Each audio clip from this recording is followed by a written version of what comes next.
Good morning, everyone. This is Leslie Wyatt with SoftPro. Thank you for joining us for yet another Saved US Seat episode. Today we're doing episode 61, a very popular topic, select tips and tricks for 2025, part one. So part one is a good indicator. You're going to get multiple parts on this. There's a lot of cool tips and tricks.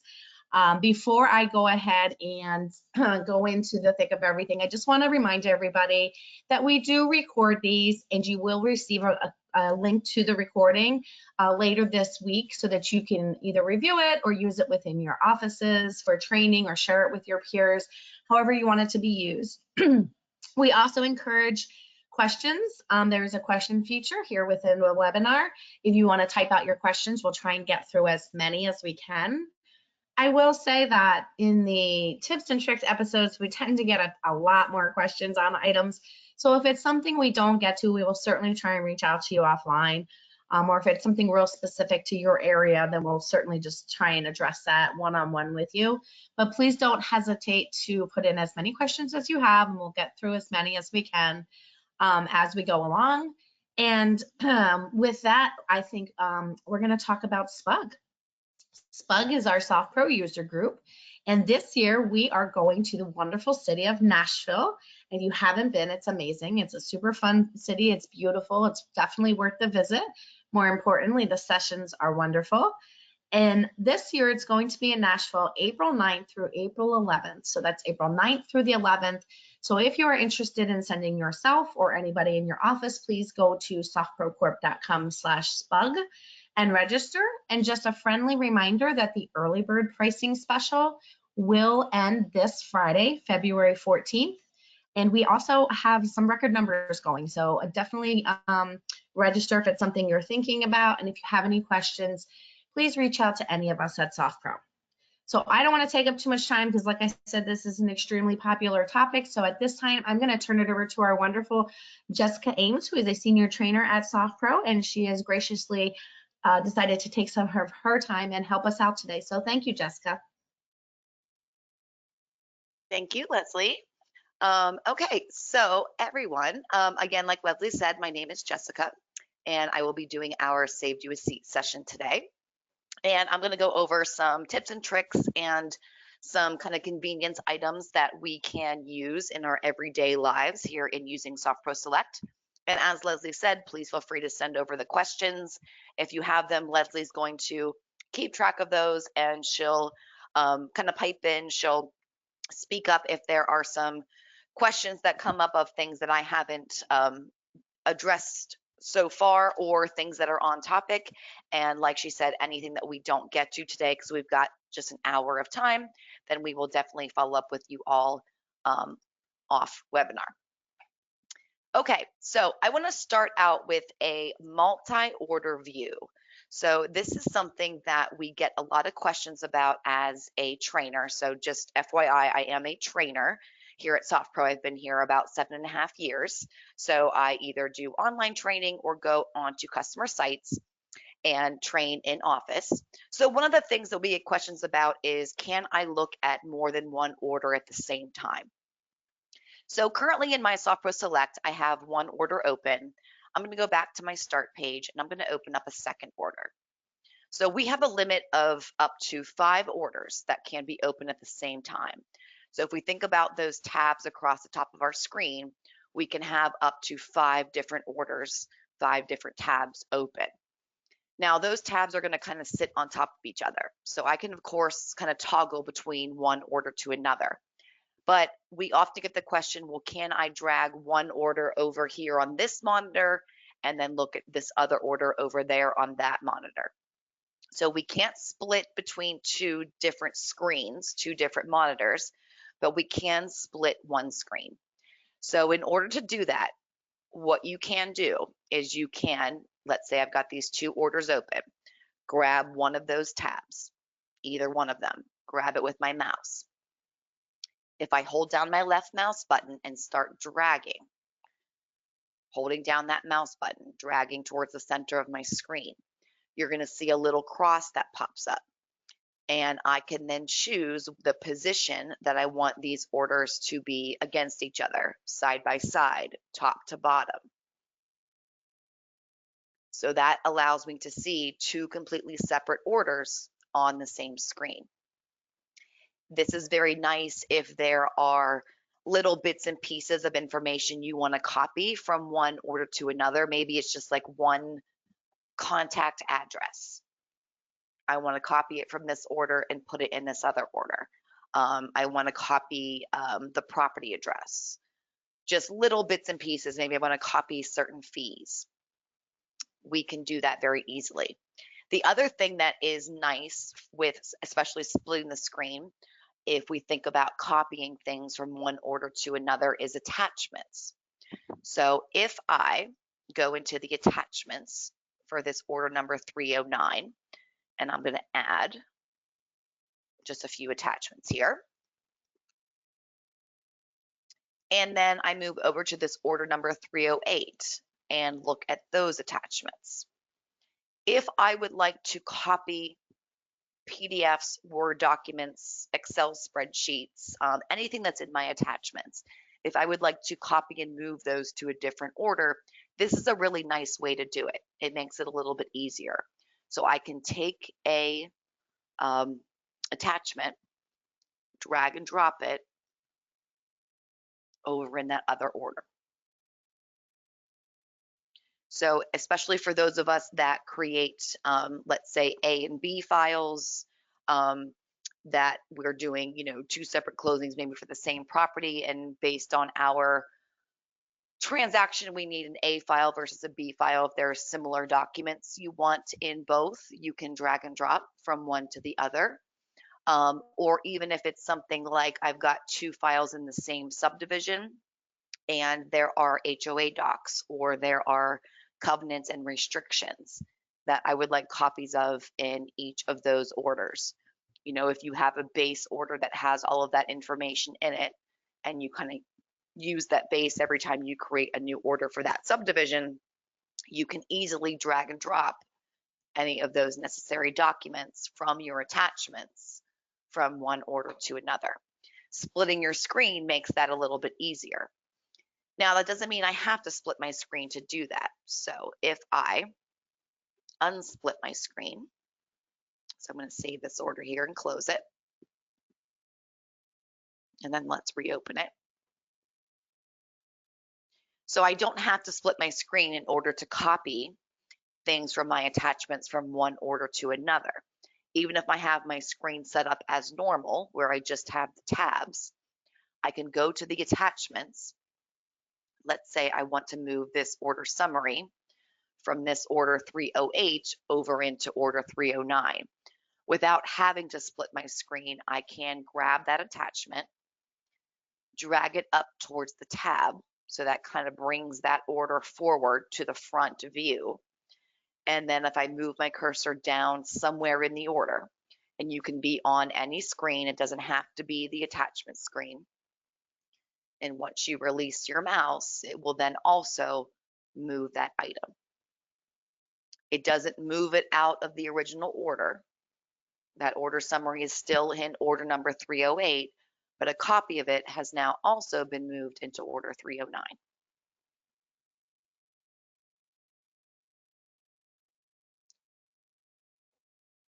So other than splitting our screens to view multiple orders, let's say I would like to see my documents beside my order. So remember, anytime that we click on our documents icon, our documents always open in a separate tab. Our documents tab is where we access our document forms, and it's where we generate those new documents for the first time, or we are generating maybe revised versions of those documents. So let's say I want to do this deed here, and I click preview. Since my documents tab is a tab separate from my order, I can use that same multi-view option if I would like to view the document right next to the actual order. So same process, I'm going to grab the tab, start dragging towards the center of the screen, holding down that left mouse button, and I could put my document on one side of the screen. I can have my order On the other side of the screen, I can use my hotspots from my document to hop into the order, into the applicable screen I need to go to, or I can be working in the order, move over to my document and refresh. So let's say I edit my grantor name here. I click on the document, it will ask me to refresh. So I can kind of work in seeing both the document in real time as well as the order in making those changes.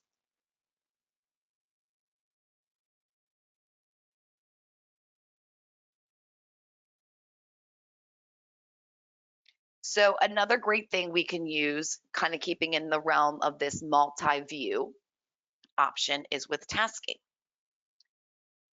So when I go to my start page, I have my task summary, and that task summary is going to show me a list of numbers of how many orders that have been assigned to me, how many tasks are assigned to me, any of those tasking items that are overdue or due today. And when I click on the view button, it's going to pop open from the bottom of my screen what's called my work items. So my work items kind of behaves like our search results. It behaves like our errors and warnings when we're saving our orders. It's one of those panes that either pops up when you have your cursor hovered over top of it, or when you click your mouse or cursor somewhere else, it collapses and goes down into hiding. Now, with each of these collapsible panes, we always have the option. When they are popped up, we can move over to the right and we can click the push pin to pin that pane to our screen. Think of it like a window pane, right? We can pin that list like we're pinning it to a bulletin board. And I can use my mouse to drag it up, drag it down, make it as large or as small on my screen as I prefer. We can also move this to a different part of our screen. If I don't want my work items, if I want to be working from that tasking list all day long, I don't want it to be at the bottom of my screen. Because honestly, if I move to my order, it cuts off part of my screen. I can't see, the full view of whatever screen that I'm working in. So if you would like to move your work items, maybe to the left-hand side, maybe to the right-hand side of your screen, we can do that. And that kind of follows the same concept we saw with our multi-order view. So to move your work items, once it's been pinned, so once we push that push pin icon, if I now take my mouse, click in that blue bar where it says my work items, and start dragging, holding down that left mouse button, you're going to see this blue shadow, and that's going to allow you to move it anywhere else on your screen that you would like. You get the little cross in the middle where you can put it on the right, on the left, on the top. The benefit of putting it on the left or right side of your screen is that it no longer cuts off the bottom of your order. So when you're looking at your computer screen, depending on how big your monitor is, you can see much more of whatever part of the order you're working on, but then you can still see those work items, that tasking list, that list of orders, and not have it obstruct the view of your order.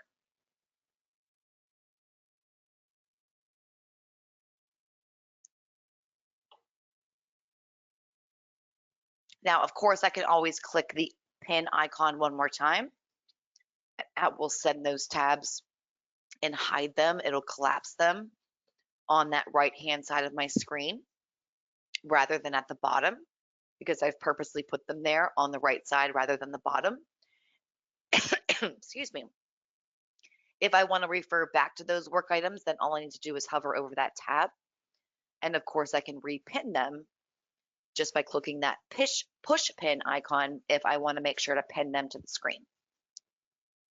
If you would like to close out of your work items and you would no longer like to see that on the side of your screen, whether it be the list or whether it be just the tab, next to that push pin icon is an X, and that will close that pane altogether. We can very easily reopen my work items if we choose to close it throughout the day, just by simply either going to the start page. In the task summary, click the view button.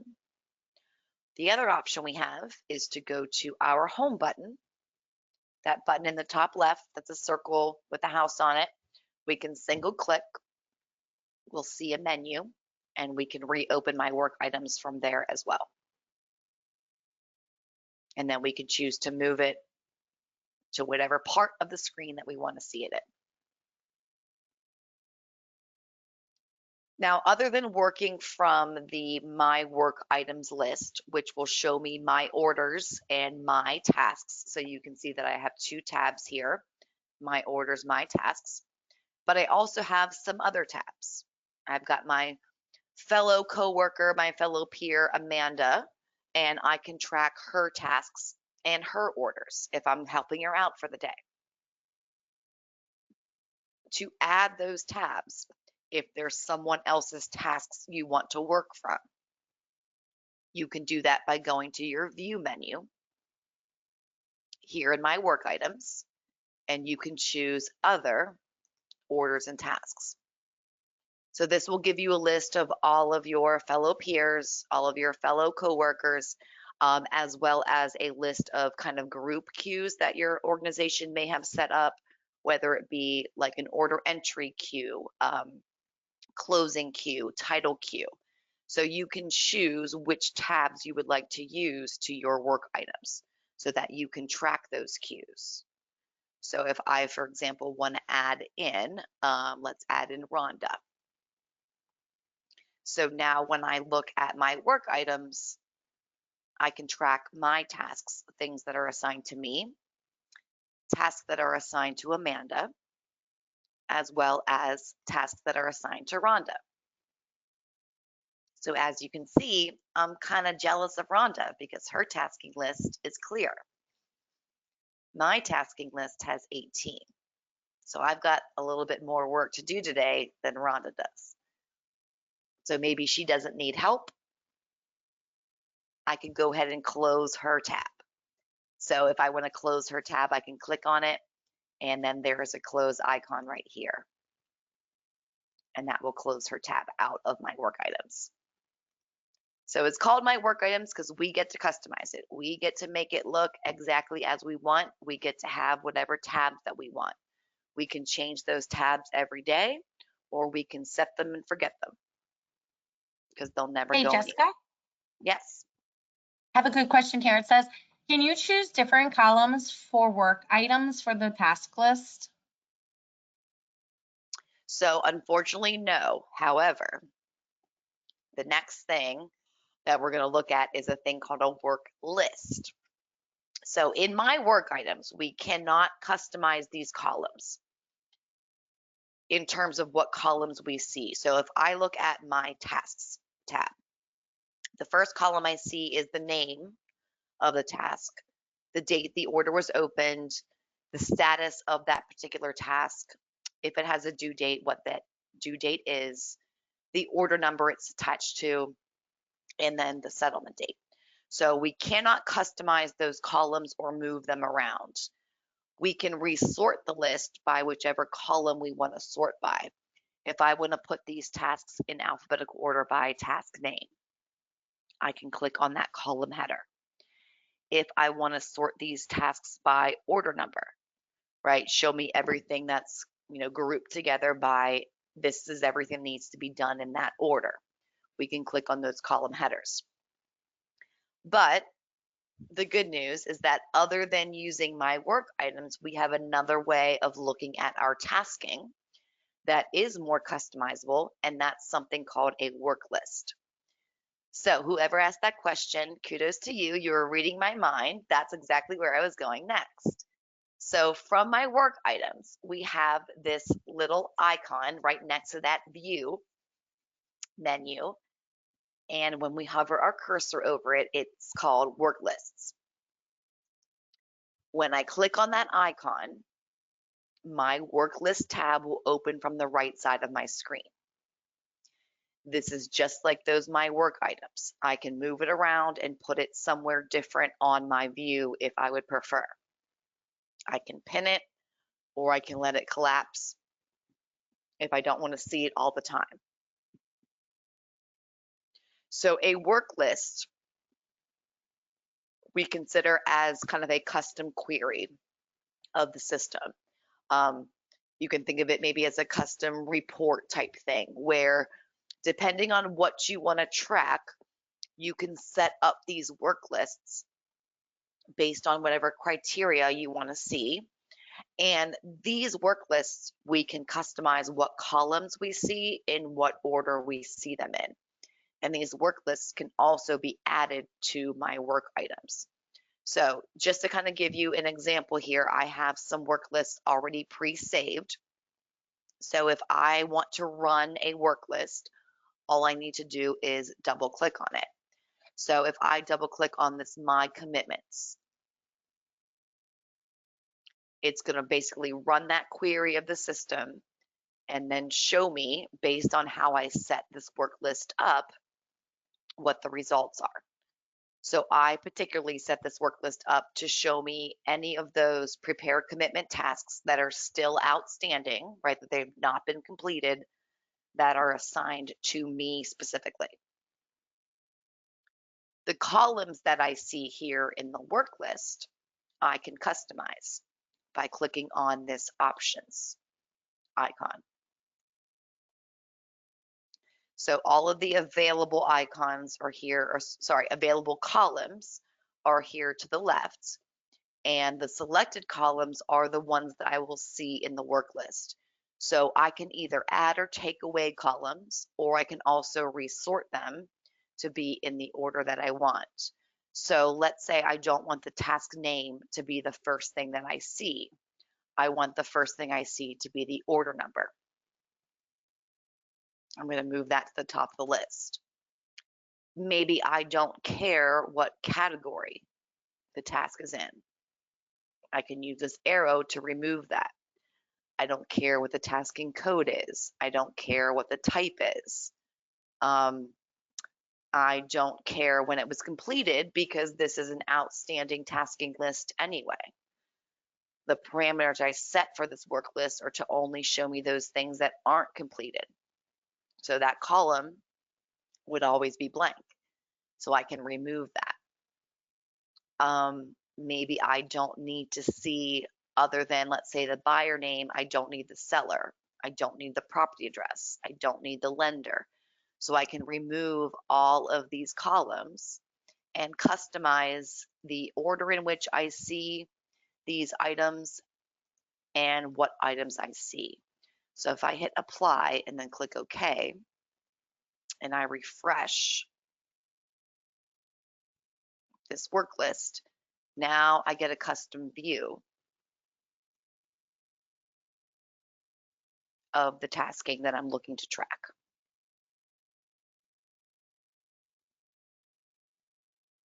So when we need or want to create work lists, from the work list pane, the first icon you see on the toolbar, when you hover over it, it says new query. So let me close my existing work list and let's create a new one. So let's go into this order here. I've got some tasking. Let's say I want to track all of my prepare deed tasks. So I'm just going to copy that name just so I make sure I don't get it incorrect. And I'm going to do new query, and I'm going to base it on my order tasks. So when we create a new work list, this is something that I can create on the fly at any given moment, whenever I feel like it, or it's something I can set up and save and then run it on a daily, weekly, hourly basis, right? It's just whatever it's for, whatever we need it for. We can either just run it on the fly, or we can create and save it so that we can run it later. So what you're going to do is you're going to set your parameters of exactly what you want to see in your results. So I'm going to start. I want to run this based on task name is equal to prepare deed. If that's the only parameter that I set and I run this list, it'll show me results of every single order out there that has a prepare deed task in it. Doesn't matter if it's completed, doesn't matter if it's still required, doesn't matter who's assigned to it, doesn't matter when it's due. So you can see the number of matches you get there. We got 44. So maybe I don't want to see everything across the board. I only want to see those that haven't been completed yet. So I can add that as a second layer to this query. So if I click on line number 2, so the task name is prepare deed, and let's say the task status is equal to required, because a required task is something that hasn't been done yet and something that needs to get done in whichever orders it's assigned to. So now if I run that, we went from 44 down to 38. Maybe I don't care about anybody else in my office that has to prepare a deed. I just care about myself. So I can add that as a third layer where I can say, all right, I only want to see those that are assigned to, and I'm going to use this at me option. Now you can tell this is a drop down, so I could pick someone else in my organization if I wanted to see, all right, well, how many deeds does Rhonda have on her plate? How many deeds do Amanda have on her plate? How many deeds do I have on my plate? So if I pick at me, it's going to base that off of my username. And so I can click run. And good news for me, there are 0 results. If this is a list, if deeds are something that I do daily, weekly, if this is a list that I would love to be able to run on that daily or weekly basis, I can save it. So to save your work list, you save it just like you save an order. You can click your save icon at the top of your screen, or you can hit Control S. And so when you choose to save it, you'll give it a name. I'm going to call it My Deeds. And I can create it and save it either as a personal work list. So if I keep it at my work lists, it's something that whenever my coworkers go into their work list items, they will not see it as an option for them to double click and run, because I've chosen to keep it personal. If it's something I want my coworkers to also be able to run, if I set up a more general work list that's maybe not just, what's assigned to me, I can save it as a shared work list. A shared work list will be shared by my organization. So you can make that choice when saving it. I'm going to keep it as a personal my work list. And so from now until forever, every day, every week, every hour, as often as I want, if I want to see, okay, I'm ready to do some deeds, how many files are out there that I need to do deeds on? I can go to my work lists. I can double click on that My Deeds and see the list of the items I need to do. So with my work list, I don't have to have them opened up here in a separate pane from those My Work items. Now I can if I prefer that. But if we go back to My Work items, we talked about how we can have different tabs. It can be my tasks. It can be someone else's tasks. If you want, you can also add a work list here. So when you go to the View menu, you can choose Work List. And I can add that My Deeds work list as a tab to my work items. I don't have to have a separate place that I see that list being updated.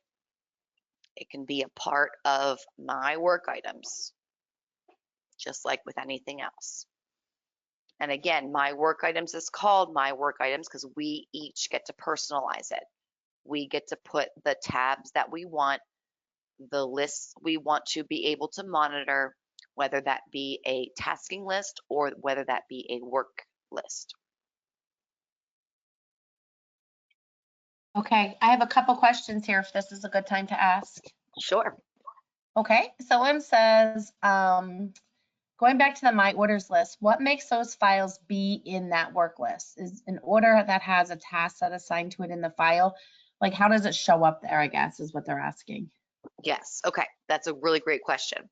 So when you look at the My Orders list, the My Orders list is going to show you the basic information about the order.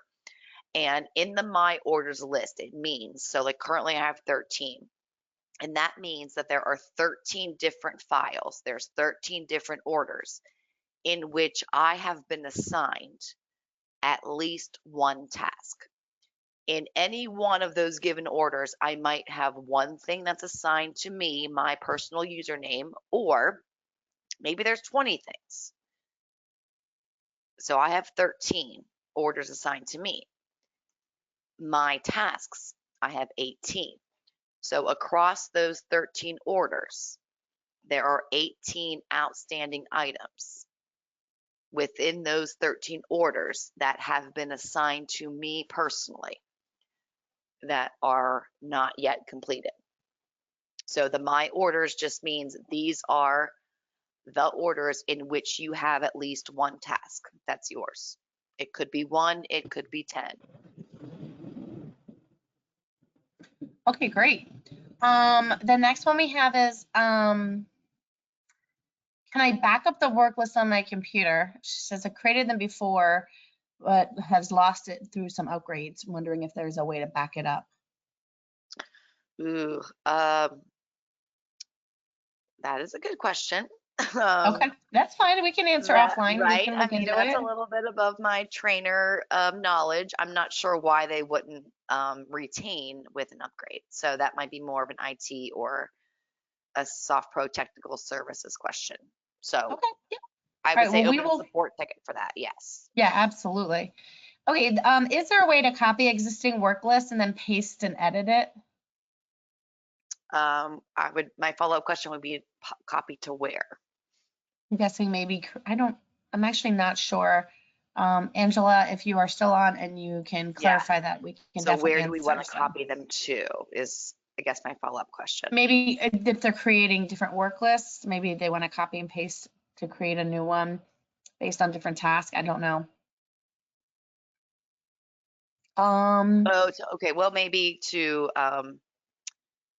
copy and paste the parameters. So that I'm not sure of. There is this save, like when you run a work list, there is this save results option where you could save the results in an Excel CSV format, if that's the root of the question, or if it's saving the parameters, that I don't think we can do, but we can double check because I'm not sure. But we can, like, if I run a work list and want to, like, quote unquote save it on my computer, Yeah. we can Okay. convert it to a different format. Saving the parameters that we set up, that I'm not sure about. Okay. We have two more, and this one says, does the work list you create automatically update as more come in? Yes, it will automatically refresh itself. You just have to kind of double click on it and run it.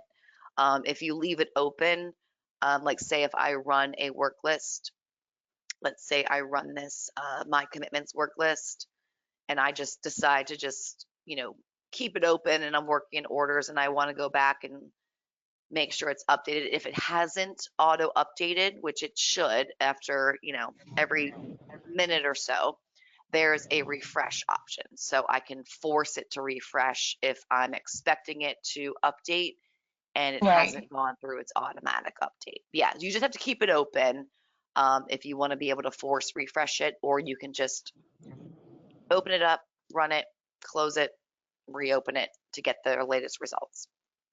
Okay, and then the last one before moving on is, when do orders fall off your work order list? When they get completed. So if all the tasking in that order that's been assigned to you. So if we go back to my work items of these 13 orders, if I say go to this one here, I double click and open it because we can work from this list. When you double click on any of the orders or tasks, it'll take you to that order. And within the order, if you go to the tasking, so I've got this task that's mine, this one still required if I mark that as completed. Let's see if I have any requested. All right, that's completed. So once those tasks that are assigned to me, because keep in mind with this order, there's a prepare deed task that's still required, but it's not assigned to me, right? It's not assigned to anyone at this point. Let's say we assign that to Rhonda. Once I save that order, so the order ending in number 202, if I go back and refresh my orders, my order count now went down to 12 because whatever tasks were assigned to me in that order, I've completed those. So that's going to fall off of not only my tasking list for those things that were outstanding, but specifically it falls off of my orders list because all of the things that I was supposed to do in that order, those have been taken care of. If I would go to add Rhonda's list, so let me go to add Rhonda Webb. She now has an order and she has that one task. So your My Work items will auto update. Like I said, it's like every minute or so.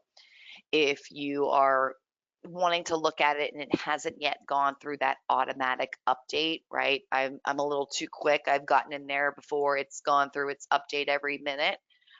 There is a refresh button, and so you can force it to refresh. But yes, it will Okay. auto update, and yes, it will fall off of your list if you have no more tasks in that order. Okay, and I lied. There's one more last one. That's okay. It says to use the parameters from an existing work list, can you do a save as and then rename and edit it as a new one? No, there's no save as that I know of. So we would need Okay. to, kind of start with our parameters kind of over again. Okay. But again, we can double check on that in case I'm wrong. If there's another little trick that I don't know about that we can kind of copy the parameters from one work list to another. I don't know of a way, but that doesn't mean there isn't a little trick that, right, we don't know about. All right. Well, that's all the questions for now. So I'm going to mute myself again. All right, awesome. Okay, let's see. Okay, so work list was a popular thing today. I love it. Like work lists are so great. They are, because we can customize them so much in terms of the results that you see, and then not only the results you see, but then also the columns that are in those results, and you can reorganize the columns and then pick the columns that you want. Work lists are a fantastic resource we have in SoftPro Select for getting information, especially if we are just talking about tasking. It's a fantastic way to get information about your tasking. And just so you guys know, on our help website, which hopefully we all know that to access the help website, all we need to do is hit the F1 function key on our keyboard.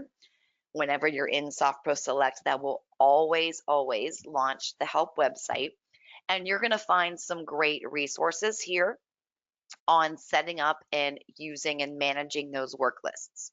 So if I, from this welcome screen, go to the topic of Proform, because our work lists live in Proform, there under Proform is a subtopic, reports and work lists.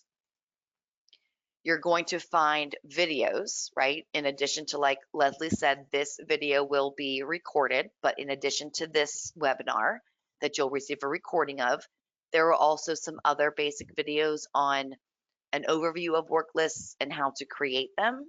There are also job aids. So common work list setup, that's a great one to reference. That would be a list or an example of what we, at SoftPro have experienced that a lot of customers like to use. There's also a general work list guide,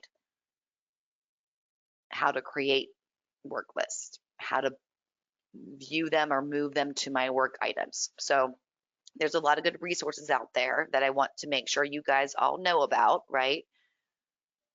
Because the work list, especially if we just think about tasking, is a great way to query your system, right? Query your SoftPro Select and then get those answers as to what you want to be able to track.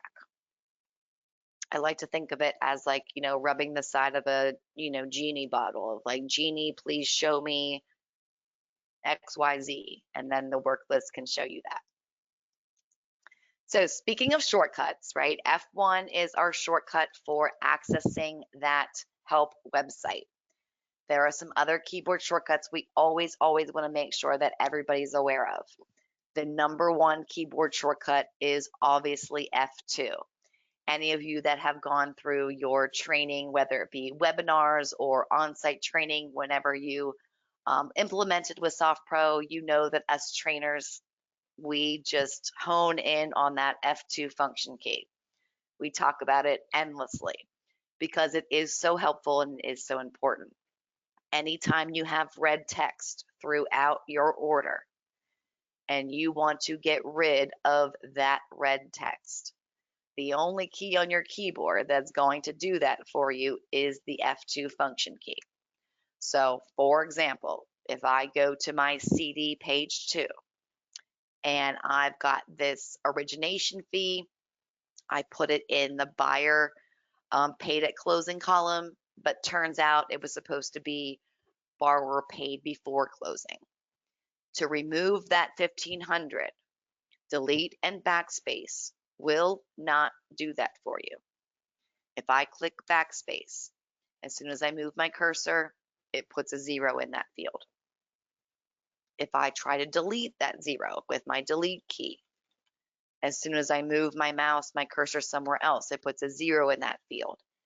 The only way to truly get rid of red text is with F2. If we look at something like, let's go to contacts and let's open up, say, our buyer, and we look at their signature lines. Currently, the signature lines are in black text. Now, if I need to make any custom changes, this is exactly where I want to do that. Maybe David is signing, he's got a power of attorney. I just have to understand that by editing that black automatic text, it turns to red, and that means it will no longer automatically update. If I want to get rid of the red text, I cannot highlight and use backspace or delete because that just turns out to be blank space because that's what the system thinks I want it to do. I don't want signature lines. I want this to be blank. If I want to clear the red text, and anytime there's that automatic text there that was before, if I want to bring that automatic text back, the only key on your keyboard that's ever going to do that is F2. So we want to make sure everybody knows that keyboard shortcut. It's most important. And this, we always describe it as it's going to be your best friend. Now, speaking of contacts, if I go to someone like my lender, for example, we always have that lookup code link, which is how we can access our lookup table for our lenders, real estate agents, any of those contact types we see that repeat themselves on different orders. Did you know there's a keyboard shortcut that will also open up those tables? Other than using my mouse, because I know me personally, I'm a big keyboard person. The least amount of time I have to stop and grab my mouse is good in my book. So if you want to be a keyboard person, or if you already are a keyboard person, with your cursor in that lookup code field, the keyboard shortcut to open up any lookup table is F9. For any of you that came from our standard or enterprise editions, if you used that before you started using SoftPro Select. F9 is how we always opened up our lookup tables in the standard and enterprise editions of SoftPro. So that same keyboard shortcut will work here in SoftPro Select. There is also a spell check that will work from any field, anywhere, any place. So with your cursor in any field, anytime you want to run a spell check, that keyboard shortcut is F7.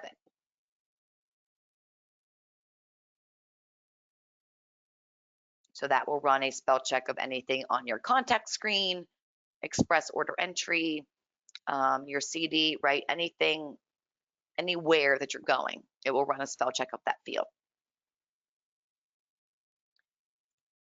If we think about CD and balancing, let's go back to CD page 2. We need to kind of worry about two different balances when we're balancing our CD. One is the balance of the entire order, right? The balance of the CD, and the other is our loan funding balance when we have a lender. So we're going to have a shortcut for each of those balances. F11 is always your keyboard shortcut to open up your loan funding summary. Anytime you hit F11, it will open this up from any screen throughout the order. To see information about your CD or order balance, that keyboard shortcut is F12. That will take you to your order balance screen. And if you were out of balance, the screen would give me some hints, some ideas, some clues as to what the problem might be, and then where to go to correct it.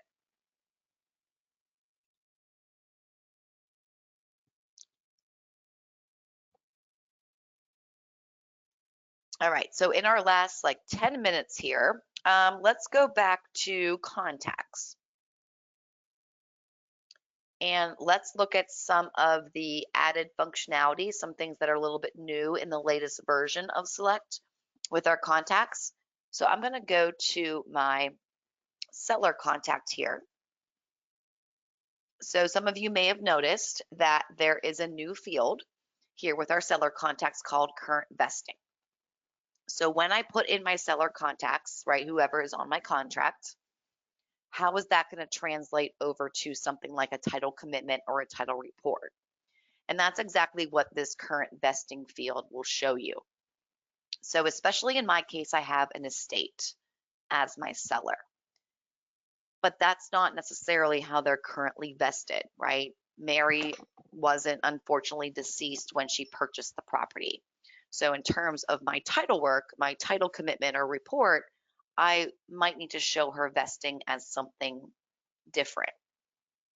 If that's something that we know and want to change from here, the words current vesting are a blue link. Anything in blue that's underlined, we can click on it, it'll take us somewhere. So when we click on that link, it takes me to Commitment Schedule A and specifically puts my cursor into the current vesting field.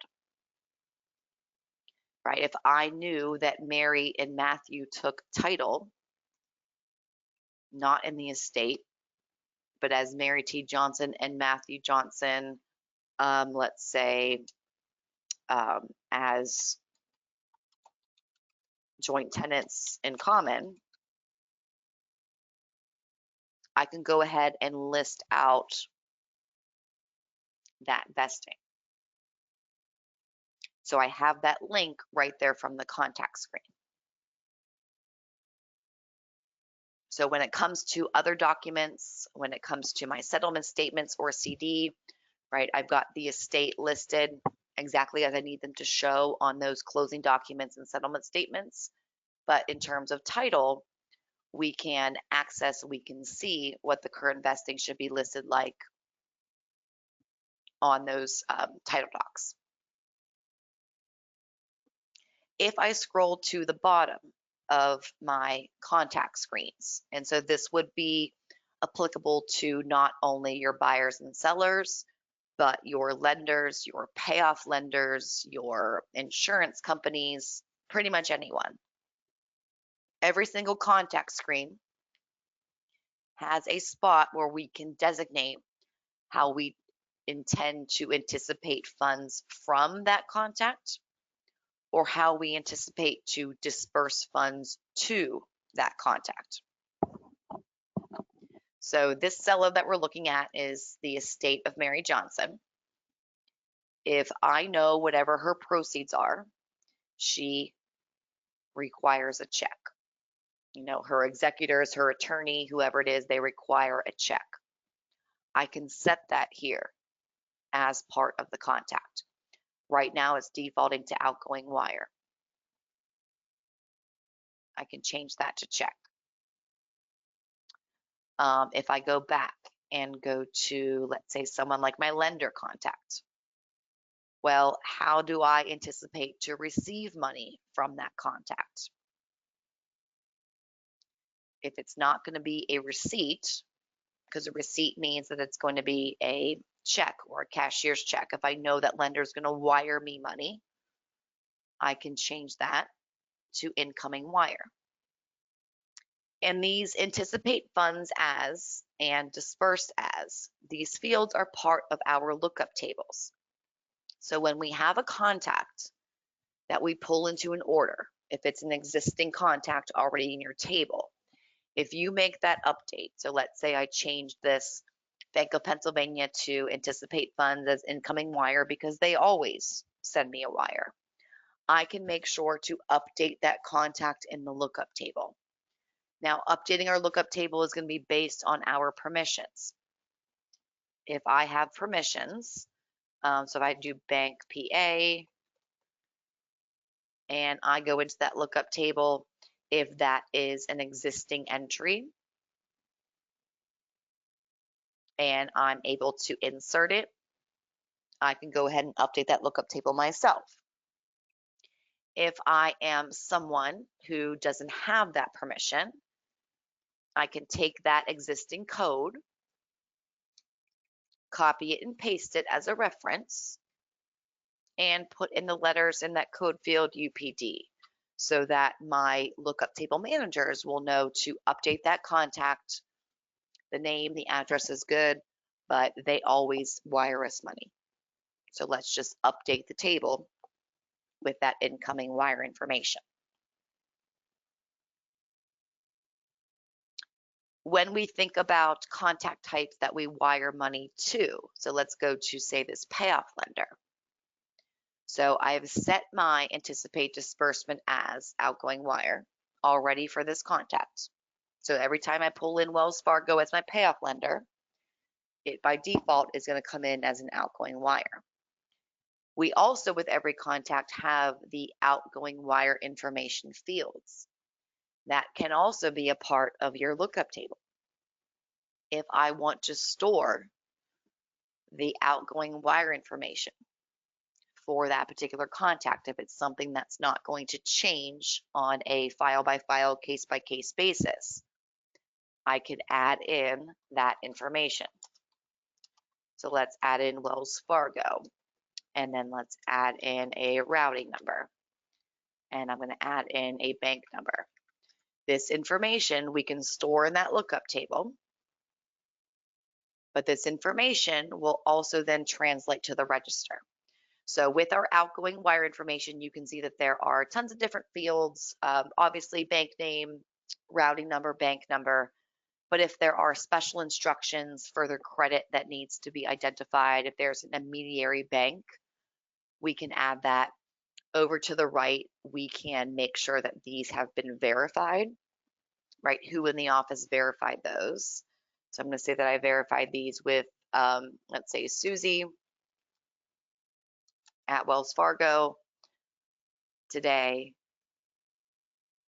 And I can put in her number if I verified those by phone number.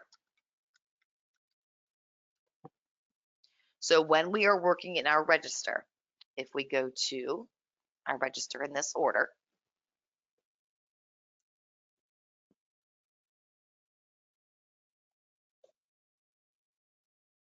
when I double click to open that pending outgoing wire to Wells Fargo, The general tab shows me the general information about the outgoing wire. If I click on the bank details tab, it shows me that info that was entered with the contact. There's also a section for notes if there's any additional information that I would like to add relative to this wire. Let's say we want to say it must be sent by 3:00 p.m. Central Time to be credited that same day.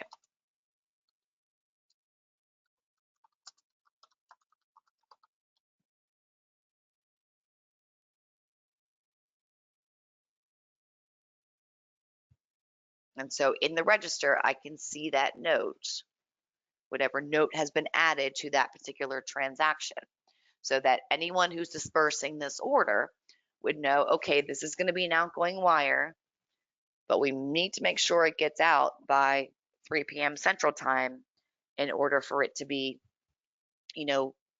received or credited for that day. Otherwise, we've got to add per diem. So we can see those notes here in the register.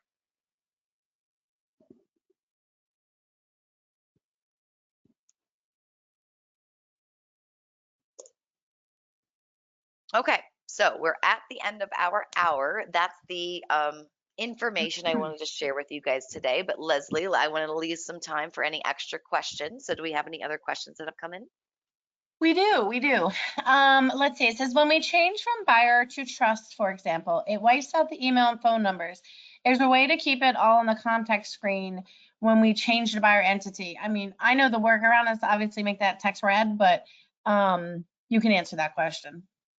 Yeah, I mean, unfortunately, when we're using our order contacts, like for example, if I go into my estate, once I change the type here, like if I change from estate to trust, in this case, it's not wiping anything out. But again, like if it's red, like Leslie said, if it's red text, it shouldn't change by changing that type. If it's black text, that means it's pulling from somewhere else. So if we're changing something from somewhere else, so I have to like see what's happening to like properly answer that question. So I'm not sure why it would be wiping that out. Yeah, it's probably wiped out in the table is my guess, right? It's meant to generate. Yes, that's what I'm, yeah, it might be something, if you're pulling from your lookup table, then that would probably be the reason. Okay. Regarding seller buyer entity contacts, can the signees be saved? Let's see here. Good question. No. I don't think so, but that's a very good question. Let me see here in my lookup table, because I know the companies can be saved. Ooh, but can contacts? I love that question because that is a very good question. Why not? Yeah, that's a great one. All right, well, let's jot that one down and we will follow up with you on that. Okay. Next one, how do I update the agent of the main contact? Okay. Let's see, let's go to, and I'm assuming real estate agent. So if I go to, right, like this real estate agent here, so I've got Remax and I've got Betty Broker. If I double click and open up Betty Broker, and I specifically go to the lookup table. So Betty Broker currently is attached to the company Remax. And I can see that by, if I scroll in my lookup table over to the right, I can see the code that she's assigned to, right, that she's attached to. So Remax is the company code. And that's why this lookup table, it filters, and that's why she's showing as an employee of Remax. If she now doesn't work at Remax anymore, she works at, say, Century 22, I can just simply change her code so that she is now attached to that company rather than Remax. So it's all based on that coding. Whichever lookup codes have been assigned to the company, you can then attach to the person. Okay. Is there a way to attach corporate information docs to a contact?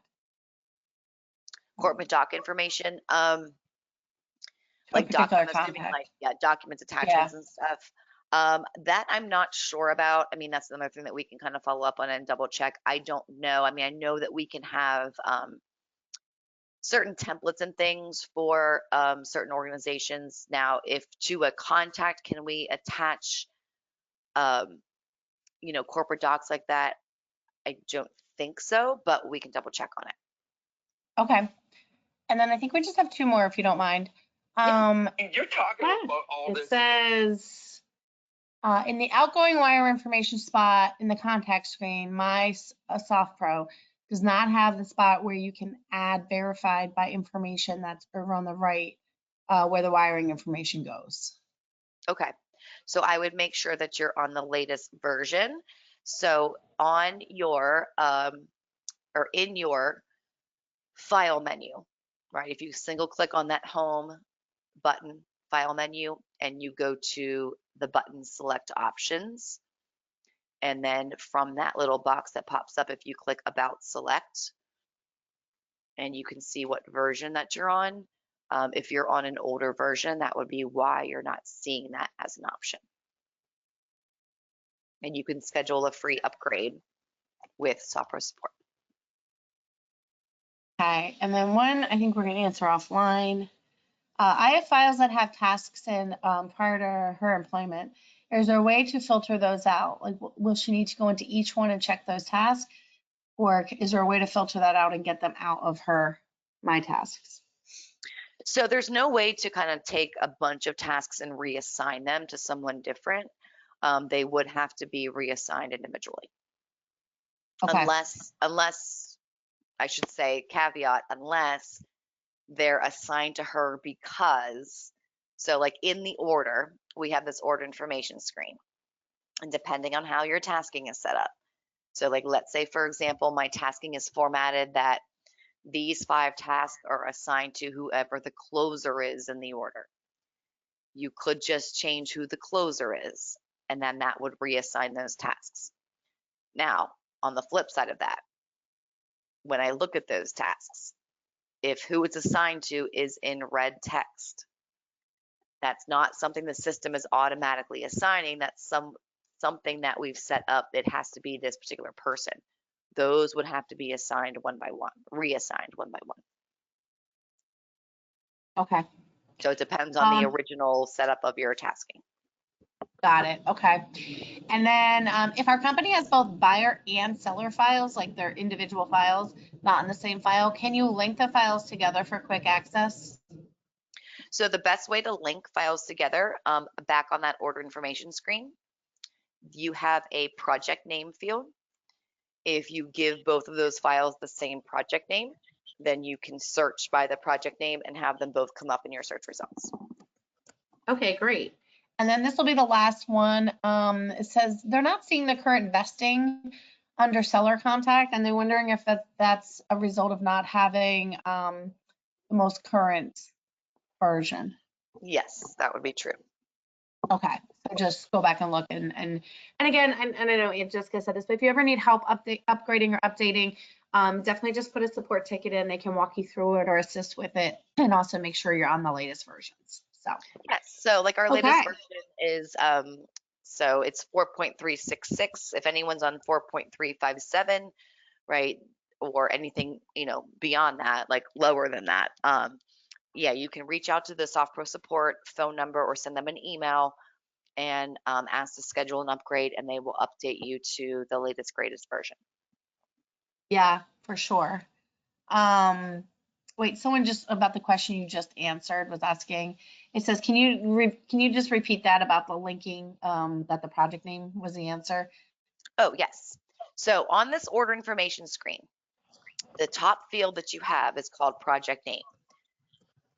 It's a searchable field. So when I'm on my start page and I either click this advanced button or I click my order search icon at the top and I open up that ProForm search tab, one of the pieces of criteria we can use to search for orders is project name.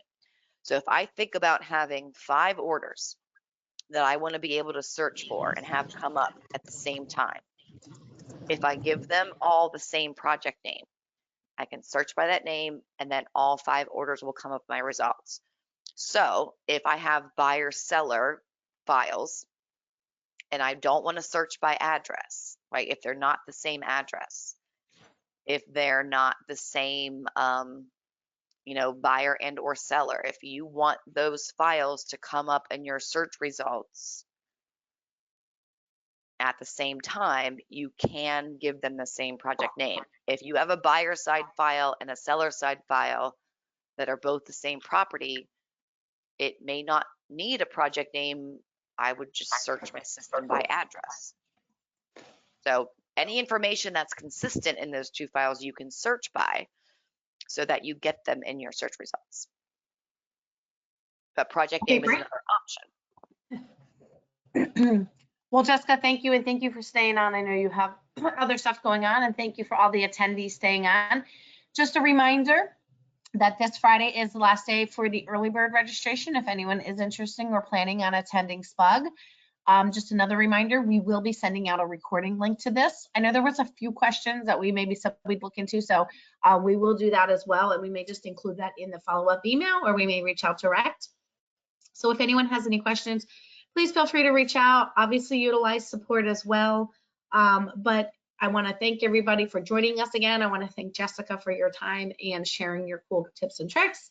Again, I said this is part 1. We'll have multiple parts. As you can see, there's a lot of cool stuff within the program, and we get a lot of questions, so we don't get through everything in one session. So keep your eyes out for the next part as well. So with that, I think we'll sign off. I hope everybody has a wonderful week and enjoys the rest of their day. Thank you so much. Thank you all. Thank you, Leslie.